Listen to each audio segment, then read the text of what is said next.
As of midnight, on October 1st, 2025, the United States federal government has officially entered a shutdown. This event marks a significant moment in the nation's political landscape, as the government grinds to a halt due to a lack of funding. A government shutdown occurs when Congress fails to pass funding legislation, halting non-essential federal functions. Without an approved budget, many government agencies are forced to close their doors, and countless services are put on pause.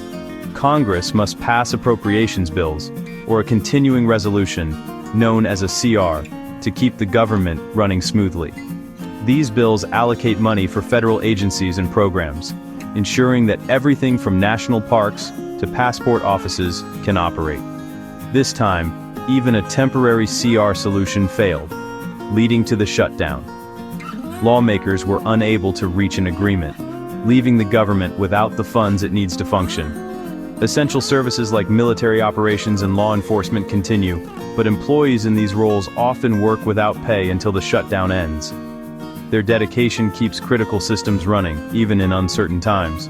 Hundreds of thousands of federal workers are furloughed, creating uncertainty for families nationwide. Many are left wondering when they'll receive their next paycheck, and how long the shutdown will last.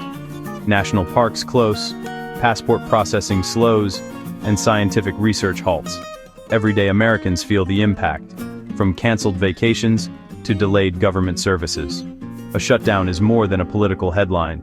It disrupts lives and highlights government fractures. The effects are felt in communities large and small, as people adjust to the sudden loss of vital services. It represents a breakdown in compromise, essential for democracy to function effectively. When leaders can't find common ground, the consequences are real and immediate. The consequences ripple out from Washington, D.C., affecting people in every state. From city centers to rural towns, the shutdown's reach is nationwide. The shutdown underscores the deep divisions within our government. It's a stark reminder of the challenges facing our political system and the urgent need for cooperation. It is a tangible disruption that affects the nation, touching the lives of millions and reminding us all of the importance of a functioning government. Leading up to the deadline, Congress was filled with tension and blame. The Senate failed to pass a continuing resolution, falling short of the needed votes. Republicans needed Democratic support, which didn't materialize. Both parties blamed each other for the gridlock.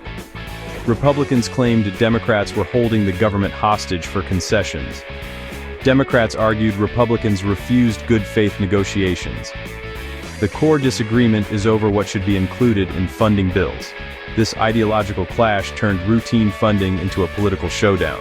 As blame intensifies, a quick resolution seems unlikely.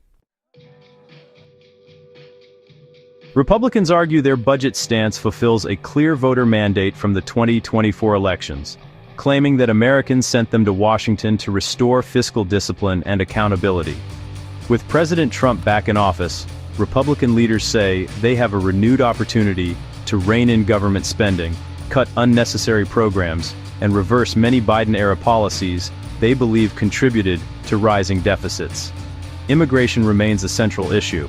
Republicans strongly oppose funding healthcare for undocumented immigrants, arguing that taxpayer dollars should prioritize citizens and legal residents.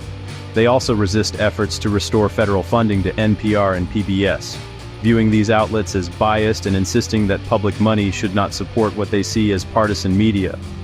Instead, Republicans argue for fiscal responsibility, a smaller government footprint, and a return to balanced budgets. They see Democrats' demands for increased spending as part of a reckless liberal agenda that threatens the nation's financial stability. By resisting these demands, Republicans believe they are upholding the wishes of voters who want a more disciplined and accountable government. Their ultimate goal is to create a more fiscally conservative government that reflects the priorities of the American people. Democrats oppose the Republican funding bill to defend essential services. They argue the budget would harm millions of families. Healthcare is a critical issue.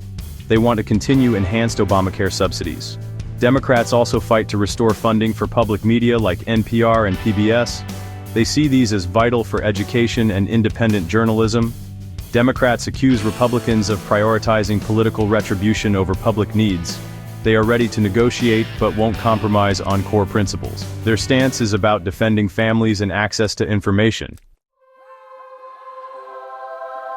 While politicians continue to argue and debate in Washington, the real-world impact of the government shutdown is felt in communities across the nation, touching the lives of everyday Americans in ways both big and small. Federal employees face sudden furloughs, leaving many families uncertain about how they'll pay their bills or put food on the table. The financial strain grows with each passing day. Essential workers, including military personnel and TSA agents, are required to keep working, but they do so without pay, adding stress and anxiety to their already demanding jobs. Public services are disrupted.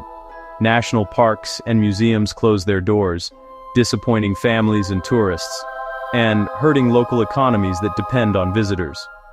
Passport processing slows to a crawl. Veterans face delays in receiving benefits, and families are left waiting for critical government services.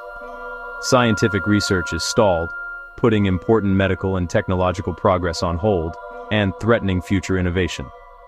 The shutdown exposes a government unable to fund its basic operations, leaving communities without support and resources they rely on.